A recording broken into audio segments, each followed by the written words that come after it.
আলোচিত মডেল ও অভিনেত্রী সুপ্রভা মাহবুব বিনতে সানাই মাহবুব আবারও শিরোনামে। তবে এবার কোনো গ্ল্যামার নয়, বরং এক ভয়াবহ অভিযোগ নিয়ে। স্বামী আবু সালেম মুসার বিরুদ্ধে যৌতুক দাবি এবং তাকে জোর করে দেহ ব্যবসায় নামানোর চেষ্টা করার অভিযোগ এনে মামলা করেছেন তিনি। বুধবার ৬ আগস্ট ঢাকার মহানগর হাকিম মাহবুবুর রহমানের আদালতে মামলাটি দায়ের করেন সানাই। তার আইনজীবী মিঠুন সাহা জানান, ২২ লাখ টাকা যৌতুকের দাবিতে স্বামী সানাইয়ের উপর শারীরিক ও মানসিক নির্যাতন চালিয়েছেন।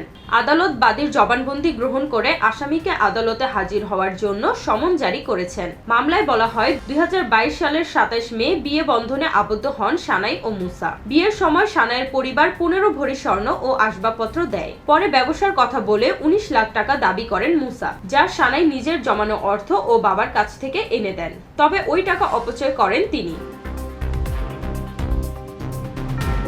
এরপর ব্যক্তিগত ঋণ শোধ করতে স্ত্রীকে দেহ ব্যবসায় নামতে চাপ দেন মুসা। দাবি করেন আরো ২২ লাখ টাকা। সানাই তা দিতে অস্বীকৃতি জানালে শারীরিক ও মানসিক নির্যাতন বাড়তে থাকে। এমনকি ২০২৪ সালের ১৫ সেপ্টেম্বর মুসা তাকে বাসা থেকে বের করে দেন এবং হুমকি দেন মোটা অঙ্কের যৌতুক না পেলে অন্যত্র বিয়ে করবেন। এক সময় সিনেমা দিয়ে শোবিজে পা রাখা সানাইয়ের ক্যারিয়ার খুব একটা এগোয়নি। এরপর ছোট পর্দায় কাজ করলেও বরাবরই আলোচনায় থেকেছেন নানা বিতর্কে। তবে এবার তার অভিযোগ যেন সবকিছুকেই ছাপিয়ে গেল।